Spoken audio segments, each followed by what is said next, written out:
अस्सलाम वालेकुम स्टूडेंट्स। आज हमारे टॉपिक का नाम है एपिथेलियल टिश्यू। एपिथेलियल टिश्यू के बेसिकली आपको पहले शुरू में कुछ बेसिक बातें पता होनी चाहिए कि इनमें जो सेल्स होते हैं वो क्लोजली पैक्ड होते हैं। इनमें इंटरसेल्यूलर स्पेसिस, सेल्स के दरमियान जो स्पेसिस होती हैं वो नहीं होती। They lie on a basement membrane.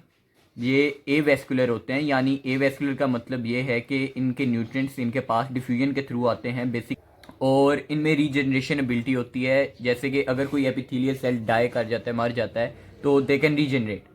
Now इनकी सिंपल टाइप्स जो हैं, बेसिक टाइप्स जो हैं, पहले आते हैं सिंपल स्क्वेमस एपिथेलियम की तरफ। सिंपल स्क्वेमस एपिथेलियम जो होता है वो कुछ ऐसा करके होता है, spindle shape. Spindle shape basically वो शेप होती है जिनमें थोड़े टेपर्ड एंड्स होते हैं, ऐसे करके होता है, और बीच में इसका जो न्यूक्लियस होता है वो राउंड नहीं होता, बल्कि वो थोड़ा सा ऐसे करके होता है, फ्लैटन किस्म का होता है।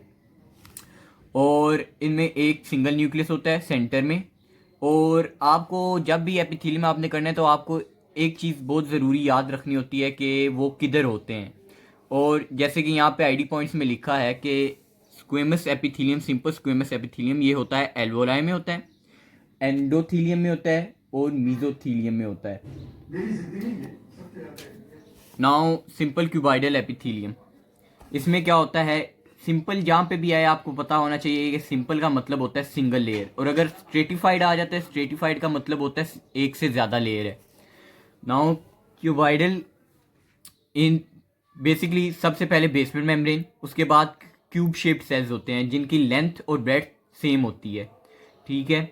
और इनमें एक न्यूक्लियस होता है सेंटर में, और वो होता है राउंड। ऊपर सिंपल में हमने किया था फ्लैट होता है, इसमें राउंड होता है। और ये कहाँ पे होते हैं, ये होते हैं किडनी ट्यूब्यूल में होते हैं, एक्सोक्राइन ग्लैंड में होता है, और फॉलिकल्स ऑफ थायराइड में होते हैं। नाउ अब नेक्स्ट टाइप्स की बात करते हैं। अब ये हैं simple columnar sales. Columnar sales ये होते हैं कि इनकी लेंथ बहुत लंबी होती है, जैसे कि आप देख रहे हैं, ब्रेथ इनकी कम होती है, लेंथ कंपैरेटिवली ज़्यादा होती है। ये they lie on a basement membrane. इनका जो न्यूक्लियस होता है वो नीचे बॉटम में होता है, ठीक है। और ओवॉइड न्यूक्लियस होता है, ओवल शेप्ड होता है, जैसे कि ये आप देख रहे हैं, ये ओवल शेप्ड है। और ये डाइजेस्टिव ट्रैक्ट की लाइनिंग में मौजूद होता है। इंटेस्टाइन्स वगैरह की लाइनिंग जो होती है वो सारी सिंपल कॉलमनर सेल्स की होती है। नाउ स्यूडो स्ट्रेटिफाइड एपिथेलियम, इसका मतलब ये होता है कि दिखने में तो ऐसा लग रहा होता है कि स्ट्रेटिफाइड है, मगर असल में इसकी सिंगल लेयर ही होती है। स्ट्रेटिफाइड इसलिए नज़र आ रहा होता है क्योंकि इसके ये शॉर्ट बेसल सेल्स होते हैं और टॉल कॉलमनर सेल्स होते हैं, तो इसकी वजह से हमें ये ऐसी अपीयरेंस देता है कि मल्टीपल लेयर्स हैं, मगर असल में एक लेयर होती है, जैसे कि आप देख रहे हैं। ऊपर की तरफ जो होते हैं वो हमारे होते हैं टॉल कॉलमनर सेल्स, ये न्यूक्लियस उनका। और नीचे की तरफ जो होते हैं वो शॉर्ट बेसल सेल्स होते हैं, और ये भी बेसमेंट मेम्ब्रेन के ऊपर लाई करेंगे। और इनमें कभी कभी ऊपर सीलिया भी हो सकता है। इनकी आइडेंटिफिकेशन पॉइंट्स ये हैं।